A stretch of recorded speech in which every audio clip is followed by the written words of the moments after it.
Bueno, nitrógeno y fósforo entonces. El nitrógeno y el fósforo se encuentran, al igual que el arsénico y el antimonio y el bismuto, en el grupo 15 de la tabla periódica. Fíjense que acá tenemos algunas generalidades. Bueno, todos tienen la configuración electrónica 2s2, 2p3, y hay algunas particularidades que no vamos a entrar a leer una tabla, pero es para que ustedes lo vean y lo tengan en cuenta. Hay algo que es que ustedes pueden apreciar rápidamente. Fíjense la densidad y la primera energía de ionización, como son contrapuestas, y esto lo vemos siempre en las propiedades periódicas cuando empezamos el año y hacemos los esquemitas de la tabla periódica. Cuando hemos visto ahora grupo por grupo, vemos cómo se van respetando esas reglas generales que hemos visto al principio. Bueno, también tienen los estados de oxidación más comunes y la electronegatividad, que es otra característica del grupo 15. Fíjense que acuérdense que la electronegatividad aumentaba de derecha a izquierda y de abajo hacia arriba. El más electronegativo era el flúor, por lo tanto todos los que están en esta zona también tienen una alta electronegatividad. El grupo en general constituye el 0,33% de la corteza terrestre. Esto es bastante alto, es importante. Acuérdense lo que hemos visto en los otros grupos hasta ahora, y es un porcentaje interesante. Los podemos encontrar de manera nativa, pero casi siempre están como óxidos o como sulfuros, es decir, se encuentran combinados. Tanto el fósforo como el nitrógeno suelen estar de manera combinada, pero también los podemos encontrar de forma nativa. No reaccionan con el agua o con ácidos no oxidantes. El nitrógeno sí, pero los otros tres que vemos en el grupo no. El nitrógeno en estado elemental se usa como gas inerte para la soldadura, para conservar alimentos, y el arsénico y el antimonio son semiconductores, y el fósforo tiene gran aplicación en la pirotecnia. Esas son las cuestiones generales que podemos decir. Y finalmente que, bueno, nitrógeno y fósforo son ampliamente más importantes que antimonio y bismuto. ¿Dije bismuto? Sí. ¿Y por qué tenemos bismuto? No. Nada que ver, chicos. Y bueno, son tóxicos y entonces tienen otras aplicaciones. Bismuto no, antimonio, no sé de dónde saqué el bismuto. Abajo del Está bien, antimonio. porque está abajo, Claro. qué tarada soy. Lo que pasa es que no entendía por qué, sino en realidad no íbamos a ver ninguna aplicación del bismuto. ¿Por qué lo había puesto ahí? Porque teníamos arsénico y antimonio nada más. Ujú. Bueno, pero fundamentalmente nosotros nos vamos a ocupar de dos, que son nitrógeno y fósforo, por su alta o su amplia relevancia en la industria en general. Vamos a ver en qué industria en particular, pero realmente son muy importantes. Como vimos la semana pasada el azufre, o la clase pasada azufre, o hemos visto oxígeno, hidrógeno, ahora en temas de energía. Bueno, nitrógeno y fósforo son dos elementos que realmente solos o combinados se utilizan muchísimo en la industria química y para obtener derivados, ¿no? En primer lugar, empezamos con el nitrógeno. Fue descubierto en 1772 por Daniel Rutherford. Es un gas incoloro, diatómico. Fíjense que tiene punto de ebullición y punto de fusión bastante bajos, y eso es lo que le permite justamente lo que les decía hace un ratito, la propiedad de conservar, por ejemplo, alimentos. Y es sumamente reactivo. Acá yo tengo una pregunta, a ver, la pregunta 1, ahí la lancé para que ustedes puedan responder. Dice, ¿cuál es la mayor fuente de nitrógeno natural? ¿El agua de mar, las nubes de la tormenta eléctrica, el aire, volcanes o las salinas? Es fácil esta, ¿eh?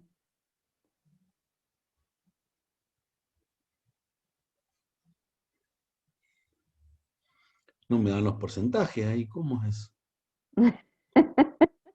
110%, digamos, 120. Es que alguien ha podido contestar más de una, me parece. Ah, Ajaja. claro, es verdad, ahí tenés. Era opción múltiple.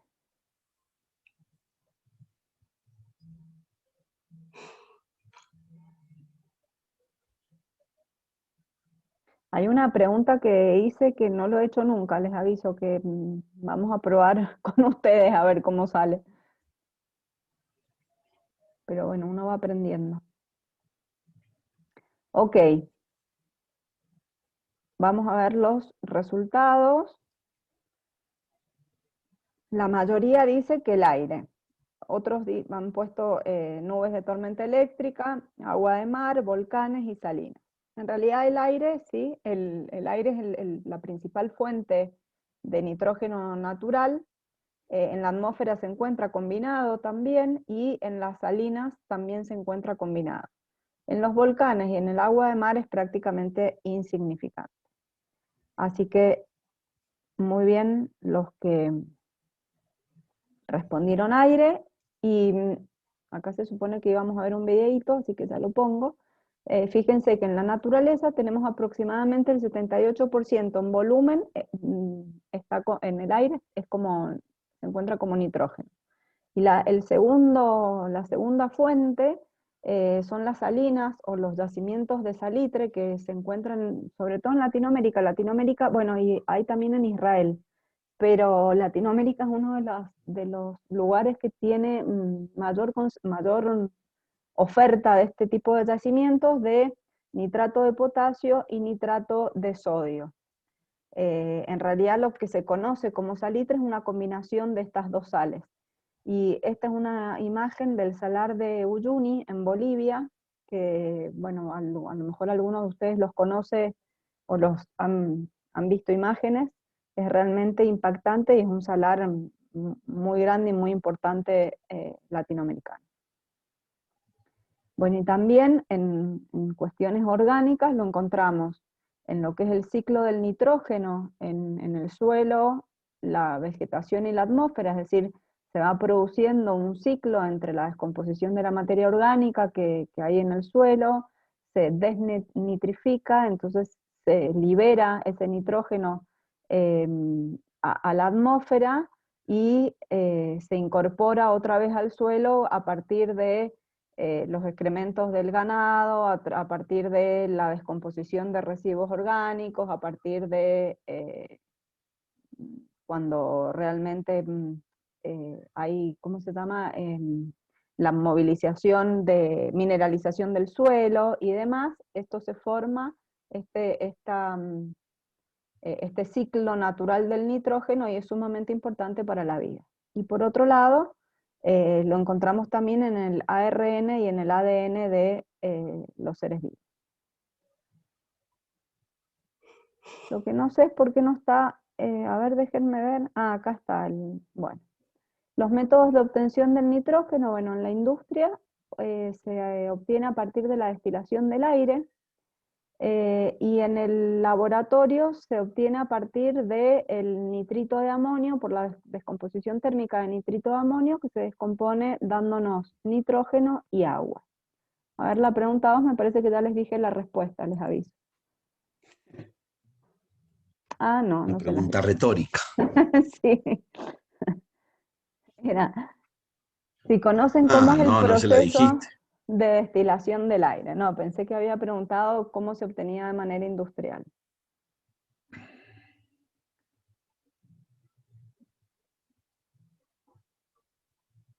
Hace un tiempo atrás, cuando hacíamos presencial, una o dos veces, no me acuerdo Gaby, pero dos veces creo que fue, una persona que trabajaba en Linde, que es lo que vamos a ver ahora, Claro, el método Linde justamente, y nos explicó en la clase, como no podíamos ir nosotros porque éramos muchos para hacer las visitas a empresas y solamente se permitían grupos pequeños, y entonces tendríamos que haber ido como 5 veces a la planta, nos ofrecieron que esta persona iba a la facu.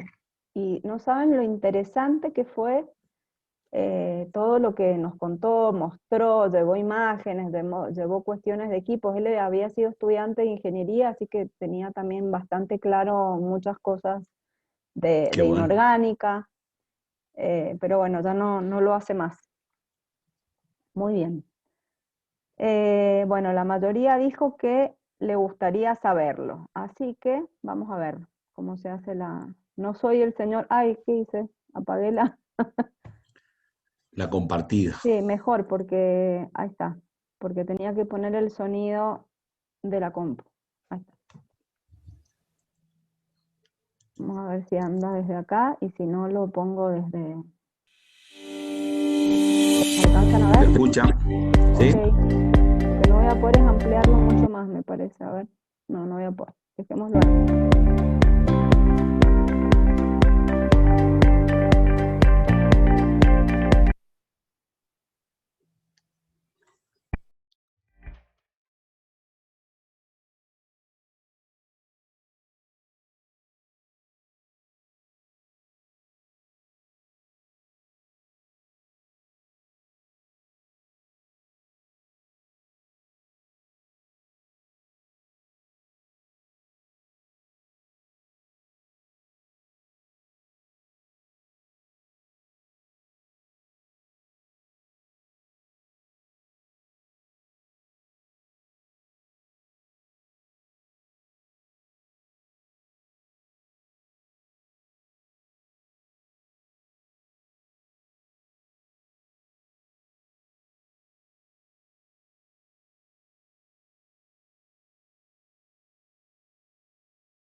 Bueno, ahí pudieron ver cómo se separa del aire el hidrógeno, el nitrógeno, el oxígeno, y mencionaba también el argón.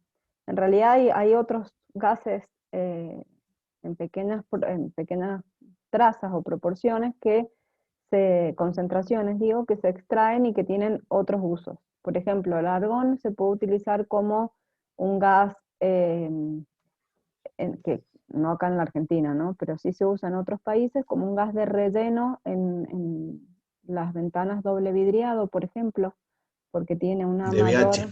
Claro, en los DBH de doble vidriado hermético, que tienen, porque tiene una viscosidad mayor, y entonces eso hace que funcione como mejor aislante que el aire u otro gas. En realidad, los gases nobles van funcionando como mejor, tienen mejores propiedades aislantes, pero los otros son carísimos, no se justifica una instalación. Pero el argón sí, por ejemplo.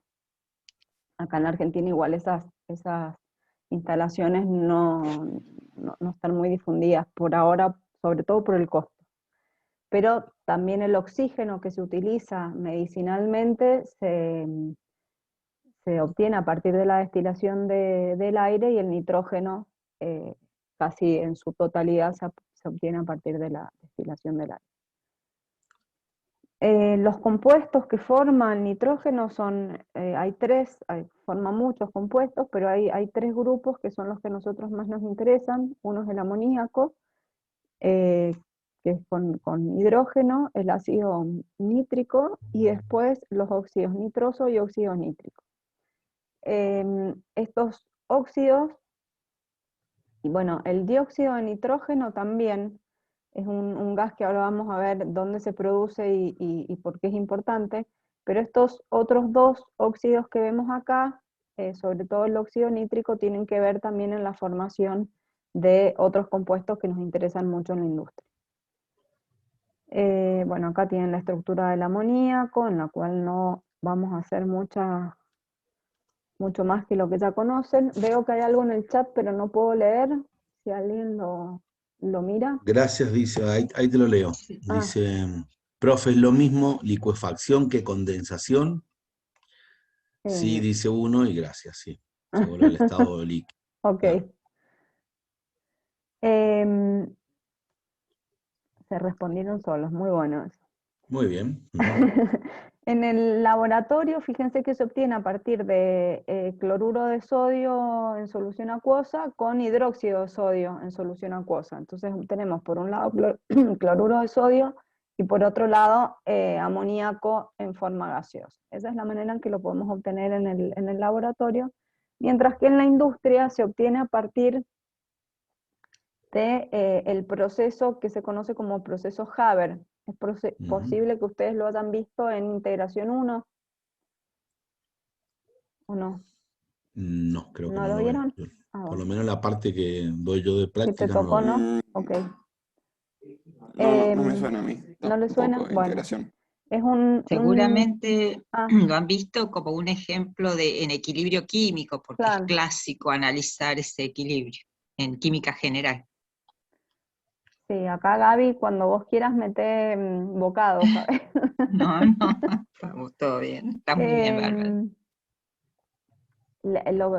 Vamos a ver que hay ciertos aspectos, tanto cinéticos como termodinámicos, que analizar en el proceso Haber de obtención del amoníaco, pero lo que sí les puedo decir es que fue una cuestión revolucionaria en la industria y en la química en general, lograr este proceso de forma industrial para obtener amoníaco, porque el amoníaco, ya van a ver enseguida la cantidad de usos que tiene, y nosotros es realmente eh, un- una sustancia sumamente empleada y sumamente necesaria para distintos aspectos de la industria y de la vida cotidiana, y entonces cuando se logró una forma industrial que tuviera un alto rendimiento, porque se obtenía con muy bajos rendimientos, fue un avance que hasta el día de hoy se sigue utilizando el mismo método. Es decir, no se ha logrado superar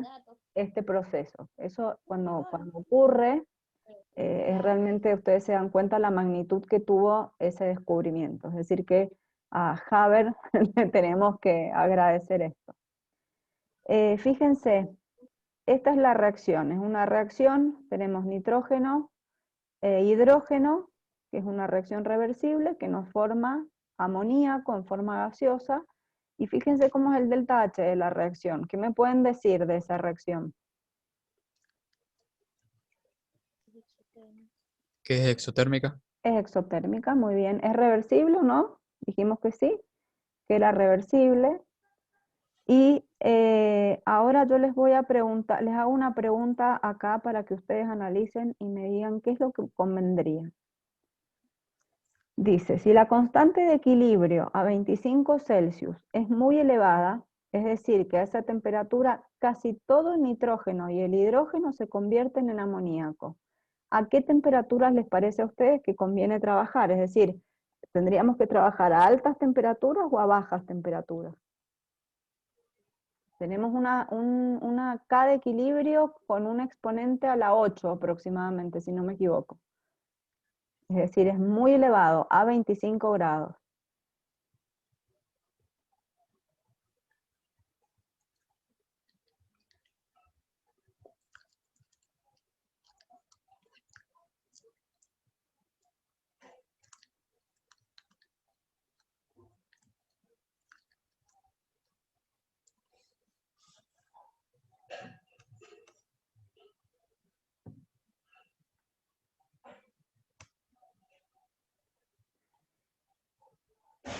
Perfecto, fíjense que la mayoría dijo a bajas temperaturas y hay un grupo menor que ha pensado a altas temperaturas. ¿Por qué piensan? Los de bajas temperaturas, les digo que es correcto, a 25 grados Celsius prácticamente la conversión que se encuentra es casi del 100%. Ahora, quienes pensaron a altas temperaturas, ¿me pueden decir por qué? ¿Por qué se les ocurrió que sería mejor a altas temperaturas que a bajas? Para mejorar la cinética. Por ahí va la cosa. Fíjense qué es lo que pasa. Cuando nosotros trabajamos a altas presiones, fíjense que mientras más aumenta la presión, el porcentaje de obtención de amoníaco aumenta. Es decir, que deberíamos trabajar a presiones de por lo menos, fíjense, para que sea casi el 100%, de más de 3000 atmósferas. Y fíjense qué pasa con la temperatura. A bajas temperaturas, nosotros tenemos, a bajas temperaturas tenemos mayor producción de amoníaco, mientras que a altas temperaturas la conversión de nitrógeno a hidrógeno en amoníaco disminuye mucho. El problema es que si nosotros trabajáramos a 25 grados, que es cuando tenemos casi una conversión del 100%, la velocidad de reacción es tan lenta que es inviable, o sea, no existe, no se puede trabajar industrialmente de ninguna manera con esa velocidad. Entonces, ¿qué se hace? ¿Qué agregamos cuando necesitamos agilizar o aumentar la velocidad en una reacción? ¿Qué necesitamos? ¿Cómo se llamaba lo que agregamos para aumentar la velocidad de reacción sin modificar la reacción? Un catalizador. Un catalizador, perfecto. Muy Entonces, bien. lo que tenemos que hacer es buscar un equilibrio en el cual, con la ayuda de un catalizador, favorezcamos que la cinética de la reacción mejore, es decir, que la velocidad de reacción sea más elevada, que mantengamos una conversión de los productos, de nitrógeno e hidrógeno en el producto que es el amoníaco, y que trabajemos a temperaturas y a presiones que sean técnicamente posibles también. Entonces eso es lo que se logró con el proceso Haber. Fíjense, se trabaja entre 500 y 1000 atmósferas y a unos 500 grados Celsius, aplicando o incorporando un catalizador de hierro que tenga óxido de aluminio u óxido de potasio. El proceso es, obtenemos el hidrógeno, lo vamos a obtener a partir de metano, entonces, y el nitrógeno a partir del aire. Nosotros vamos a tener una corriente en la que se va a mezclar el hidrógeno con el nitrógeno. En realidad este nitrógeno del aire, como vimos recién en la destilación, viene con algunos otros gases que tenemos que separar, entonces después se va a hacer una separación de esos gases, entra en se entra en un reactor, en un lecho catalizado, perdón. Vamos a tener el nitrógeno, el hidrógeno, y ahora tenemos dióxido de carbono, que lo comprimimos Por un lado vamos a poder extraer el agua y este óxido y dióxido de carbono, y por otro lado nos va a quedar limpia la corriente de nitrógeno e hidrógeno. Esa corriente es la que se ingresa al reactor, en el cual se agrega otro catalizador, que generalmente es con alúmina, y ese catalizador agiliza la reacción y obtenemos realmente el amoníaco. Como dijimos que la conversión era muy elevada, vamos a tener un alto porcentaje de conversión de los reactivos en productos. Vamos a enfriar y lo que no se alcanzó a convertir vuelve, se recircula al reactor y obtenemos de esa forma un proceso que tiene además muy poca pérdida. La verdad que es bastante eficiente, se obtiene a partir de fuentes que tienen una sencilla, un sencillo proceso para abastecer a esta industria, y generalmente van a ver que estas plantas están muy cerca unas de otras, es decir, la planta de destilación de aire está cerca de la fuente que puede ser de metano, que podría provenir de alguna de las refinerías, y después esta planta de obtención de amoníaco va a estar cerca también de otras plantas, como por ejemplo de obtención de ácido nítrico, de fertilizantes o de otras industrias. Entonces forman conglomerados o polos industriales porque se van abasteciendo una industria, sí, son industrias una de otra. Entre los usos del amoníaco, acá tengo una pregunta, vamos a ver algunos. Nosotros generalmente conocemos el amoníaco como limpiador, pero fíjense, a ver si yo puedo poner la otra pregunta. Ah, esta es la que tiene dos. Les pregunto si conocen las aplicaciones del ácido nítrico y si en cuál de estas aplicaciones que... Ah, es que esto es ácido nítrico, perdón, me equivoqué, estamos hablando de amoníaco. Ya vamos a finalizar, espero poder ponerla.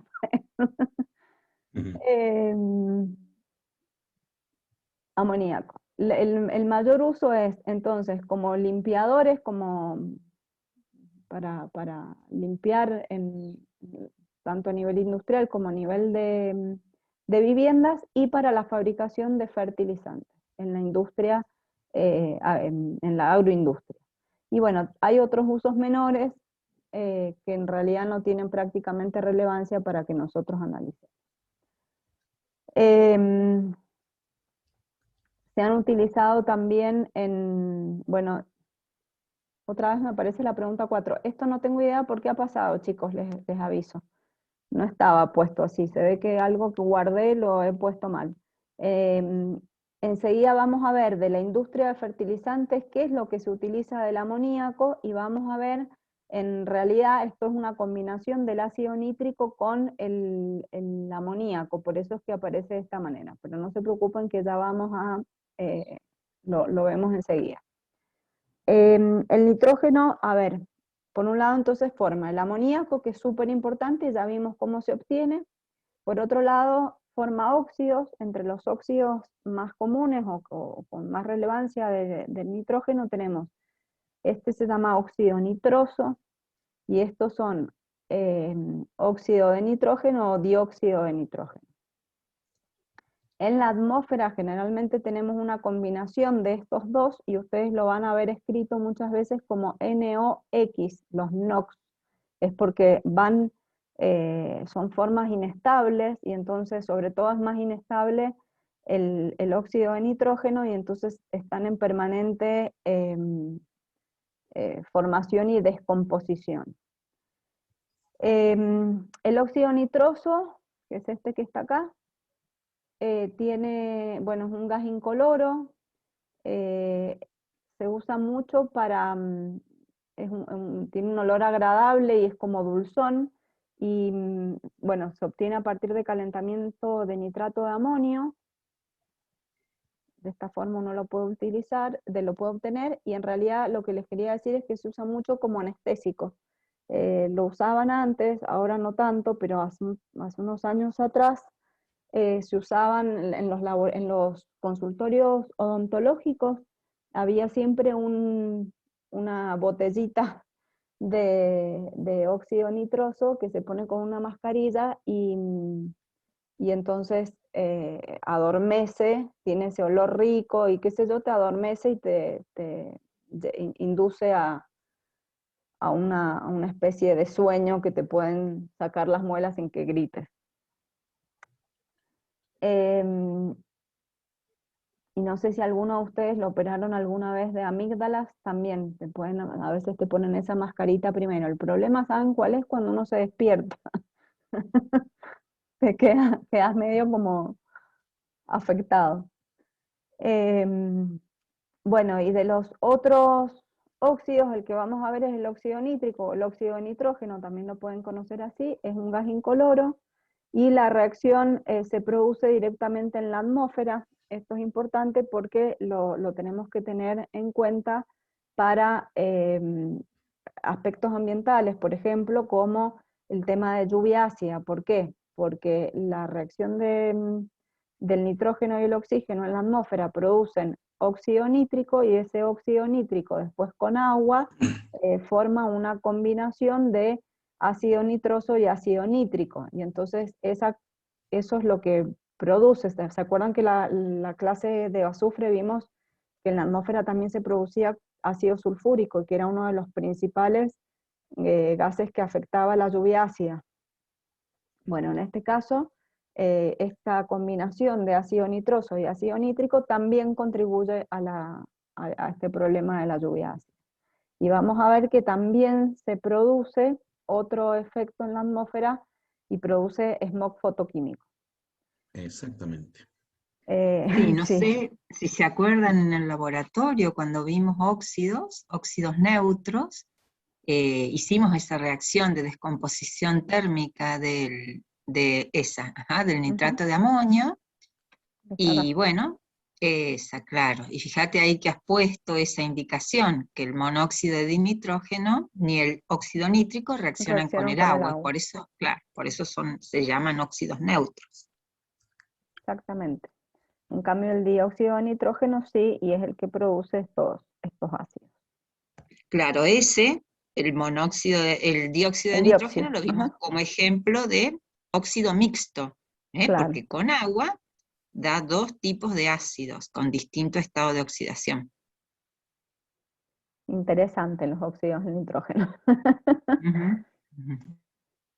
Bueno, fíjense, justamente estos oxoácidos, el ácido nítrico es inestable y es un ácido débil, mientras que nitroso y el ácido nítrico es mucho más estable, es un ácido fuerte y es un agente oxidante.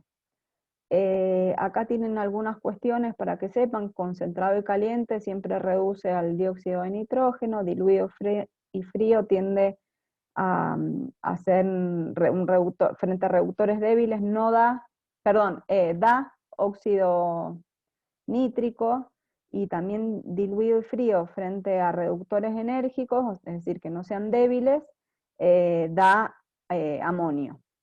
Entonces esto que está acá es muy importante, sobre todo en estos procesos que vimos biológicos o ambientales y demás, porque también es por supuesto que muy importante en la industria, pero en la industria uno tiene variables para controlar y medios físicos para poder controlar estas cuestiones. En cambio, en los procesos biológicos o atmosféricos, el control es muchísimo más difícil y se producen de la misma manera que uno lo puede ver o en un laboratorio o en la industria química. Y entonces las consecuencias pueden ser bastante más complicadas de manejar y de mitigar si hubiera un impacto nocivo. ¿Se dan cuenta? Por eso es que a veces se hace mucho hincapié en cómo se manejan estas variables, por un lado en la industria y por otro lado en los ecosistemas. Y ahora sí vamos a ir con el ácido nítrico. El ácido nítrico, de estos ácidos que vimos, oxoácidos que vimos recién, el nitrógeno y el nítrico, vamos a hacer hincapié en el ácido nítrico justamente porque es muy importante a nivel industrial. Fíjense que si bien es líquido, no suele encontrarse puro porque se descompone rápidamente con contenido de dióxido de nitrógeno. Entonces, tiene una descomposición que da dióxido de nitrógeno, agua y oxígeno. Y por el método Oswald es que se obtiene en la industria. Y es el método que se sigue usando hoy en día también. Acá tienen un videíto que ustedes pueden elegirlo para ver, pero está en inglés. Así que yo les recomiendo que lo vean porque es súper interesante, pero véanlo con calma, así pueden comprender el que no sepa inglés. Y el que sabe inglés lo va a entender fácil porque está muy didáctico. El método Oswald lo que plantea es la reacción de oxidación del amoníaco. Por eso hace un ratito yo les decía que estas plantas suelen estar cerca.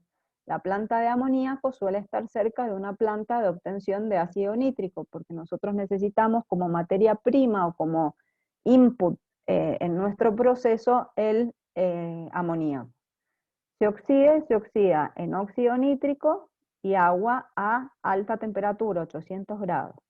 Ese óxido nítrico formado, dijimos que rápidamente se oxidaba otra vez a dióxido de nitrógeno. ¿Se acuerdan que lo vimos recién que también pasa en la atmósfera? Y no necesita ningún tipo de catalizador.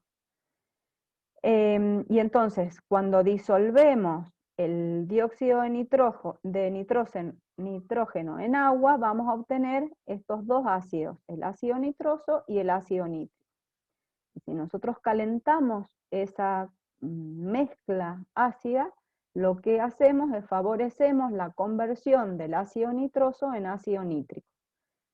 Que da agua y que da también óxido nítrico. Y ese óxido nítrico que se obtiene en esta reacción se vuelve a recircular y vuelve a ingresar acá. Otra vez se oxida, otra vez forma dióxido de nitrógeno y así sigue el ciclo. Acá tienen una imagen de cómo se obtiene en la industria este ácido.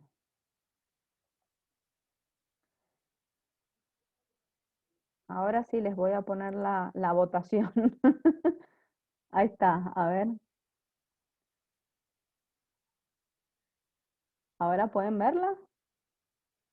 Dice, si conocen las aplicaciones del ácido nítrico y en cuál de estas aplicaciones cree que se utiliza el ácido nítrico. Lo que no sé si ustedes lo pueden ver, porque a mí me parece algo como raro. Sí, Sí, sí, se ve profe, yo al bien. menos lo ¿Se veo. ve? Ok. Sí, se ve.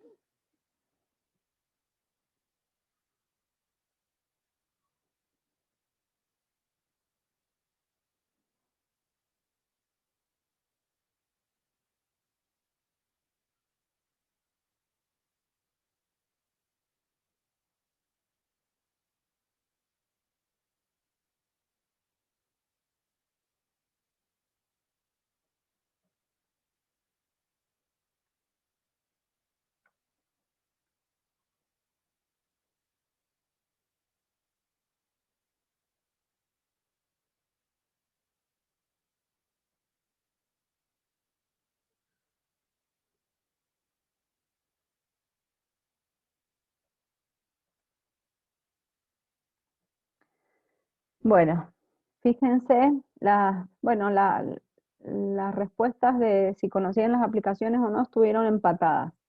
Y en las aplicaciones varios respondieron en casi todas, ¿no? En fabricación de explosivos, en la determinación o identificación de oro y plata, en grabados y aguafuerte, eso es en artes plásticas, en la fabricación de fertilizantes, en metalurgia y refino de materiales, ¿sí? Y para obtener uranio. Para obtener uranio también se utiliza. Acuérdense que era un agente oxidante bastante importante. Entonces, fíjense, se usa para fabricar explosivos, la famosa, el TNT o nitroglicerina, la que usaba el coyote cuando quería atrapar al correcamino. Se usa muchísimo para fabricar fertilizantes o abonos. El nitrosulfato amónico o sí, bueno, es un abono, es un fertilizante. Nosotros decimos más que nada fertilizante nitrogenado que se utiliza mucho en la industria agroquímica y se obtiene a partir de ácido sulfúrico, de ácido nítrico y ácido sulfúrico con amoníaco. Se utiliza también dijimos, en las artes plásticas para comprobar si en un mineral hay oro o platino. Yo me acuerdo hace unos años atrás, muchos años atrás, que estuve un tiempo en la dirección de minería y hacíamos determinaciones de grado en minerales para ver si había oro, y se utilizaba ácido nítrico y ese procedimiento tiene un olor a pata que creo que no se me ha olvidado nunca en la vida. Si alguna vez tienen la oportunidad de estar, se van a acordar de mí, porque es horrible. Se utiliza también en algunos casos de pasivación. ¿Se acuerdan cuando vimos electroquímica, que una de las formas para proteger de la corrosión o de los procesos de corrosión era la pasivación? Bueno, en esos procesos se utiliza ácido nítrico justamente porque es un agente oxidante. Para el refinado el refinado de metales y en la industria metalúrgica, bueno, es un componente de la lluvia ácida, y también se pueden obtener algunos otros elementos como uranio, circonio, manganeso y demás. Eso es hasta que hemos visto nitrógeno. Ahora vamos a ver el que nos queda, que es fósforo. El fósforo fue descubierto antes incluso que el nitrógeno, como 100 años antes. Es sumamente reactivo, por lo tanto no se encuentra en estado libre o en estado nativo, casi siempre está combinado. Y si uno lo puede separar, suele ser un sólido, pues, bueno, es blanquecino, en realidad no es que sea blanco blanco. Y les puse esa imagen de la derecha porque se utiliza mucho, y hoy día, o sea, ahora mismo se sigue usando, incluso en este conflicto que hay en la Franja de Gaza, ahora mismo se usa como explosivo, porque es sumamente reactivo, explosivo y reacciona con mucha energía. Entonces, bueno, una de las cosas que es importante saber es que está prohibido su uso bélico, sin embargo se sigue utilizando, y esta imagen es creo que bastante de estos días que pasaron.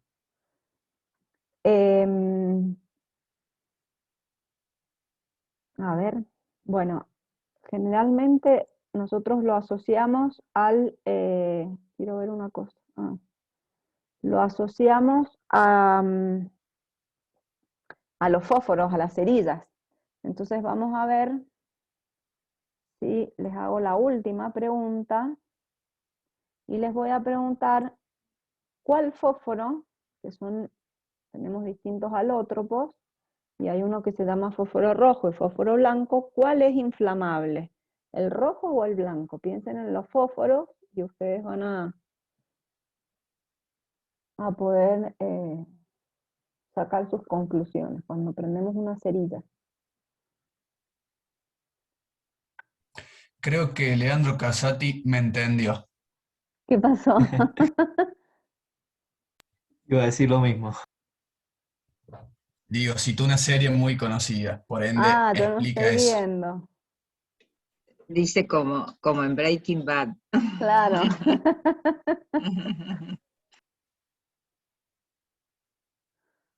Bueno, fíjense, casi todos dijeron fósforo rojo. A ver, ahí les muestro los resultados para que ustedes lo vean. Mucho fósforo rojo, unos poquitos fósforo blanco. Bueno, yo les voy a decir que acertaron los del fósforo blanco. El fósforo blanco arde vigorosamente, en cambio el fósforo rojo no es ni siquiera tóxico, no es inflamable, Es muy poco soluble en agua y en disulfuro de carbono. En cambio, el fósforo blanco sí es soluble en disulfuro de carbono. Y se obtiene uno a otro aumentando la temperatura. Entonces, esto está al revés, esta flecha. Lo que se hace justamente en estas cerillas, que ahora además ustedes van a ver que dicen fósforos o cerillas de seguridad, porque no tienen más el fósforo blanco puesto en el palito de madera, sino que está en la barrita donde uno raspa la cabeza del fósforo. Y entonces ahí, por esa fricción que se produce, aumenta la temperatura y pasa de fósforo rojo a fósforo blanco, que es inflamable y es lo que produce la llama y por eso se prende un fósforo. Los fósforos más viejos, de cuando por ahí nosotros éramos chicos, traían como piedritas en el costado porque eran de fósforo blanco y necesitaban fricción nada más. En cambio ahora, eso que ustedes ven que es como una lija, pero que es una lija rojita, en esa lija está el fósforo y no en la cerilla, no en la cabeza del fosforito. Lo que sí podemos decir es que el fósforo rojo es muchísimo más estable que el fósforo blanco y por eso en esta imagen que vimos acá, lo que se usa como explosivo es fósforo blanco. En la naturaleza... Ignacio Sí. pregunta en el chat si está al revés la imagen entonces. Claro, eso dije, que esto está al revés. Pasa, no sé por qué, entre las cosas que hice hoy, quise mejorarla y no me di cuenta que la flecha me había quedado para acá. Es al revés. Pasamos del rojo al blanco con temperatura.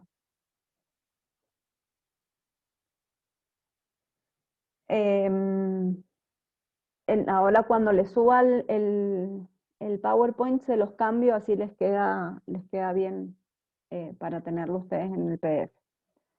En la naturaleza lo encontramos como fosfato de calcio, se encuentra, que se conoce como apatita o apatito, y también la fluorapatita, que está en el pescado, en la carne, en los lácteos, sobre todo forma parte también de los huesos de los animales y nuestros, y también se encuentra, al igual que el nitrógeno, formando parte del ARN, del ADN y en el ATP. Y como les decía recién, en los huesos, en los dientes, en las carnes y en los vegetales. Es decir, que en la naturaleza se encuentra combinado de muchas maneras. Fíjense que estos que vemos acá son complejos. ¿Se acuerdan cuando vimos los complejos? Esto tendría que estar entre corchetes y está bastante fiero formulado, pero bueno, ustedes traten de pensar que alguna vez lo hicimos bien. Porque siempre está combinado, justamente por lo que decíamos, es súper reactivo y por eso se combina. Se obtiene a partir de calentamiento de fosfato tricálcico a unos 1400 grados y necesitamos que tenga una presencia de sílice y carbono para que se produzca la reacción. Se reduce el fósforo, se libera en forma de vapor, luego se condensa y se obtiene a unos 50 grados el fósforo blanco que luego calentándolo pasa a fósforo rojo, en este caso. Y acá tienen la reacción completa. Y entre los compuestos puede formar hidruros, puede formar halogenuros, forma óxidos, forma ácidos fosfóricos y forma superfosfatos. Algunas de estas sustancias son las que se utilizan mucho en la industria que vamos a ver ahora. En la industria sobre todo de los fertilizantes, en la producción de fertilizantes. También se usa a veces como acidulantes en las bebidas gaseosas. Se usa mucho en la industria farmacéutica, se utiliza en la odontología para distintos tratamientos dentales. Se usan algunos productos de limpieza, no tanto como el derivado del nitrógeno que habíamos visto, el amoníaco, pero en algunos sí. También se usa en algunas plantas de tratamientos de aguas residuales y en los laboratorios como regulador de pH. Tiene buenas propiedades buffer. Como conclusión, vamos a ver que tanto nitrógeno como fósforo, la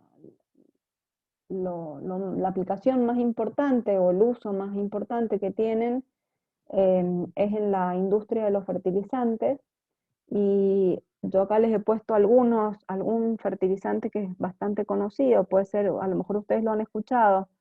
¿Cuál se les ocurre? ¿Han escuchado alguno que tenga nitrógeno, fósforo y calcio, y potasio, perdón? Que le echen a las plantas. Se usa mucho en la El triple agricultura. 15, ¿puede El ser? triple 15, claro, el triple 15 tiene nitrógeno, fósforo y potasio. Fíjense, esto es importante, lo que yo les comentaba hace un ratito. Miren, tenemos una planta de amoníaco, planta de ácido nítrico. ¿Cómo va uno a otro? Una planta de nitrofosfato para obtener después los distintos fertilizantes. La planta de ácido fosfórico y por último una planta de ácido sulfúrico. ¿Por qué? Porque el ácido sulfúrico se necesita para obtener el ácido fosfórico, que con potasa obtenemos el fertilizante después de todas estas otras plantas que vienen, unas de amoníaco, otras de fósforo y directamente el potasio que se extrae, ya vamos a ver cómo, como óxido de potasio. ¿Se acuerdan que lo habíamos visto? Que se obtenía de yacimientos o de sales, de salinas. Bueno, justamente esos tres componentes son los que forman después estos fertilizantes nitrogenados. Entonces, este tipo de industrias suelen estar en polos químicos o en polos industriales que se dedican a la fabricación de derivados de nitrógeno, fósforo y azufre, que son de los tres elementos más importantes en la industria química. Acá tienen yo les he puesto marcas, a lo mejor esto está mal, que se lo tendría que tapar, puse imágenes que estaban permitidas sacar de internet. Este es el famoso triple 15, lo que acá está bueno que se aclara es que no corresponden directamente con los porcentajes de nitrógeno, de fósforo y de calcio, perdón, la tengo con el calcio, de potasio, porque no están expresados como el caso del nitrógeno, sino que en el fósforo y en el potasio están como óxidos de fósforo y de potasio. Entonces, en realidad, los porcentajes, fíjense que no son exactamente de 15, sino hay un 7% de fósforo y un 13% de potasio en este caso.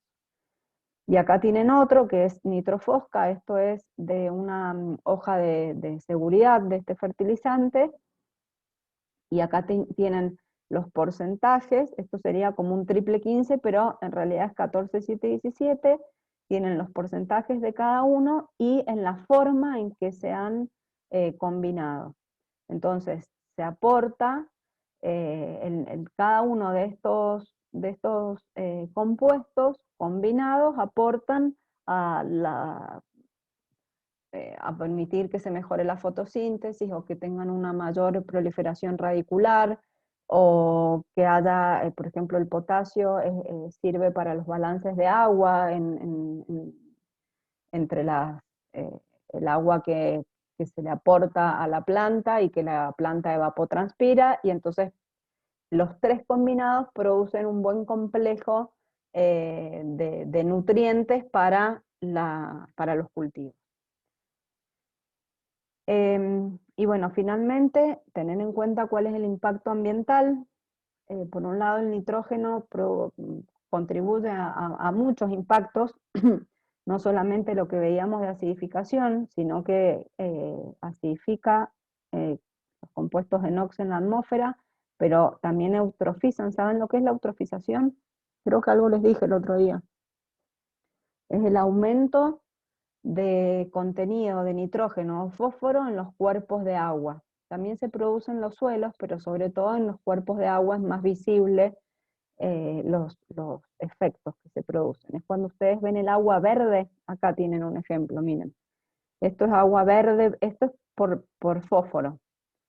Esta proliferación de algas, es decir, estos nutrientes favorecen mucho, es como que le hacen de abono, de fertilizante a las algas naturales que se encuentran en los cuerpos de agua, proliferan y terminan ocupando o habiendo crecido de tal manera que no permiten en algunos casos el pasaje de luz, por ejemplo. Entonces todos los que eran que necesitaban la luz solar o que eran organismos aeróbicos, terminan siendo anaeróbicos porque no hay una buena oxigenación del agua, porque producen otras cuestiones, y eso, ese agua que como que parece agua podrida o verde que vemos en algunos lugares.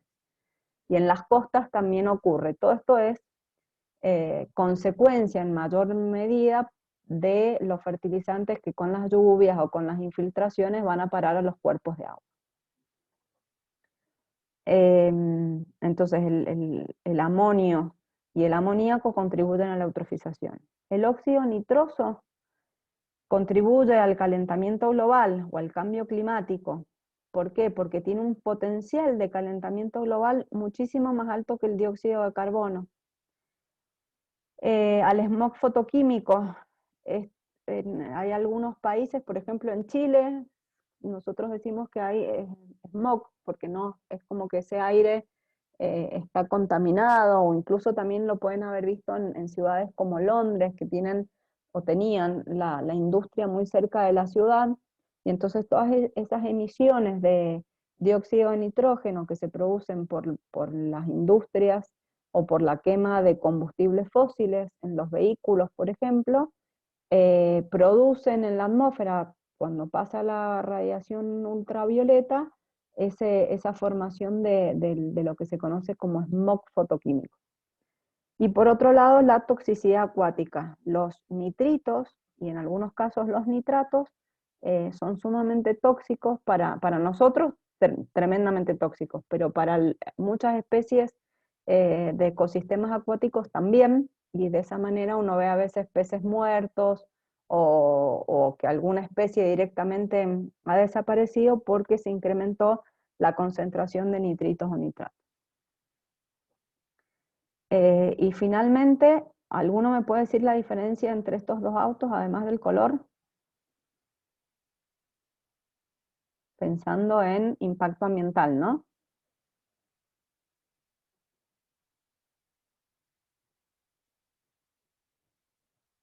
¿Se les ocurre algo? El Honda es un híbrido. Eliminación Sí, de gas. puede ser. ¿Cómo? La eliminación de gases. Por ahí va la cosa. No puedo ver el chat, pero sí. La Uno tiene menos emisiones de gases, dice Francisco Arias. En realidad, en cantidad debemos estar más o menos igual porque tiene que ver con el combustible. Si usa más combustible y tiene un motor menos eficiente, por supuesto que va a combustionar más gases. Pero la diferencia fundamental está en que estos autos viejos o más viejos no tenían lo que se llama ahora los convertidores catalíticos que se pusieron en los vehículos más nuevos. Lo que evita es justamente este gas que veíamos acá, los NOx, acá. Esto es óxido nítrico y dióxido de nitrógeno, y acá estamos viendo solamente dióxido de nitrógeno. Se vio que la contaminación atmosférica en las ciudades estaba muy ligada a la combustión de vehículos de todo tipo, no solamente particulares, sino de transporte de pasajeros también.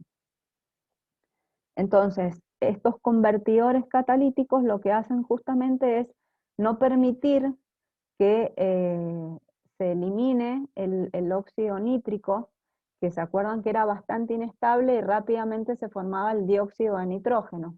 Entonces lo que hace es que se convierte en nitrógeno y oxígeno, es decir, en aire, no en un compuesto que potencialmente puede ser dañino para la salud humana, porque produce estas cuestiones en las vías respiratorias o, bueno, distintos efectos sobre la salud. Así que realmente eso fue otro avance sumamente importante en la industria automotriz, porque permitió el uso más masivo de los vehículos sin que produzcan los efectos dañinos que no se querían, o que estaban en contra de la producción vehicular. Bueno, acá llegamos. Lo que tenemos después son los ejercicios que podemos ir resolviendo. Yo les muestro lo que tenemos resueltos. Todos están creo que resueltos, pero si quieren podemos hacer o un recreíto o los vamos resolviendo o los dejamos. No me acuerdo, Gaby, cómo estamos de días. Y este tema lo tendríamos que terminar hoy, porque Hoy. la semana que viene, sí, vemos la unidad grupos 13 y 14. Bueno, entonces no sé si quieren que hagamos un recreo y seguimos, o quieren trabajar ustedes y nos van preguntando.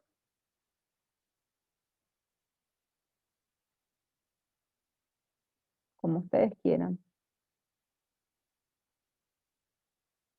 Si estamos ajustados de tiempo, lo mejor es seguir. Dicen, bueno, lo que opinen los demás también, ¿no?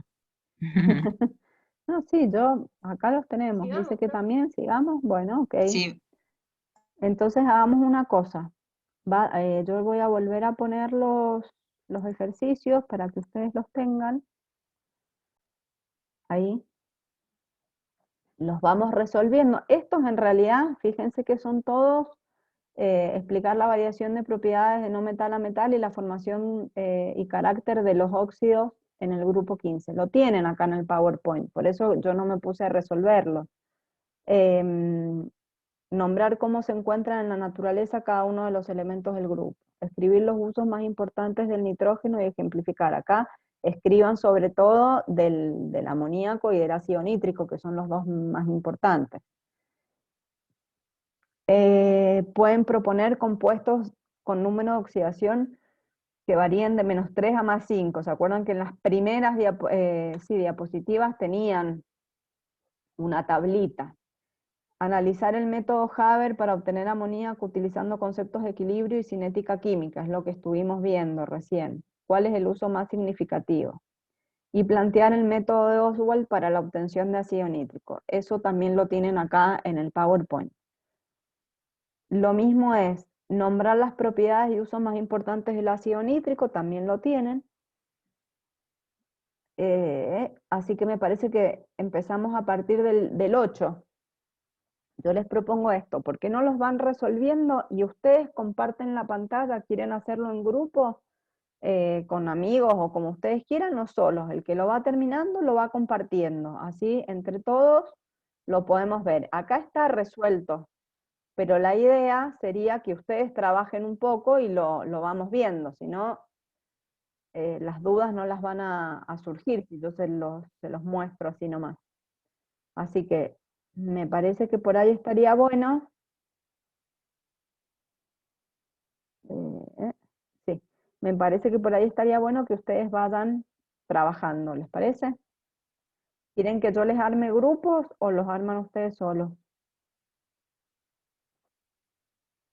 Se van yendo un montón, les aviso, que no hay muchos que quieren trabajar, me parece.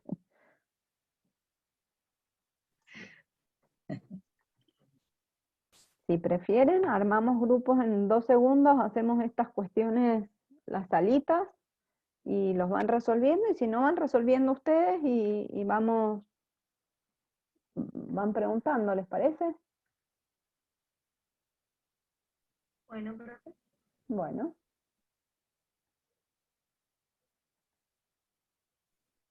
sí, del 8 en adelante. Sí.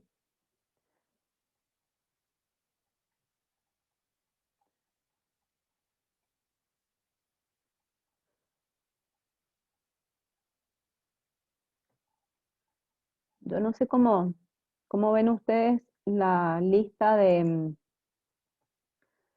si ven igual que yo, el primero que yo tengo es Despous Ignacio, después tengo Arboit Sofía, Camila Bibiloni y así, Casati Leandro. Si quieren pueden agarrar y decir, bueno, los 2 o 3 primeros resuelven el 8, los que siguen, los 3 que siguen resuelven el 9, y van resolviendo de esa manera hasta, así los tenemos todos y podemos ir compartiendo distintos, porque si todos empiezan por el 8,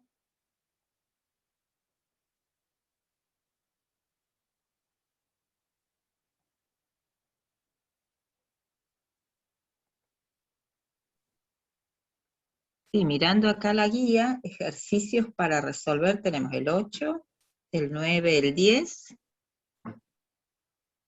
el 15 y el 16. Los otros son todos teóricos. O sea, son 5 ejercicios.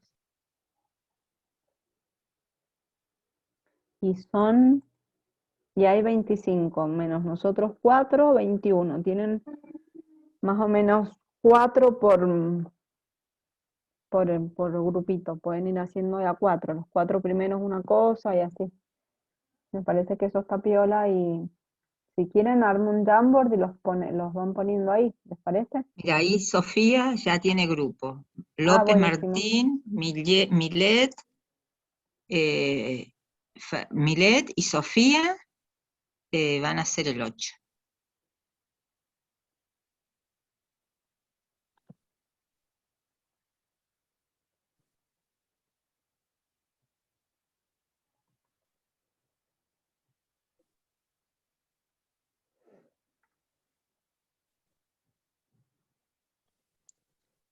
Bueno, Francisco dice que hace el 9. Bien, Francisco. Buenísimo.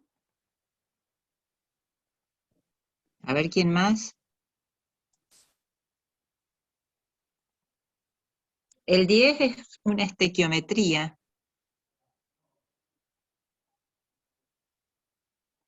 Los míos todos dicen ejercicio 8, no sé por qué. Ah, es que es el mismo, está bien. Este es el 9, este es el 10, 11, 12, 13, y el 15. El 16 no lo tengo, Gaby, yo. Por lo menos no lo tengo resuelto. El 16 es una ecuación para balancear por el ion electrón. Es en medio ácido, así que si alguno está experto en métodos de balance, se puede hacer cargo. Sí, porque yo llegué hasta el 15.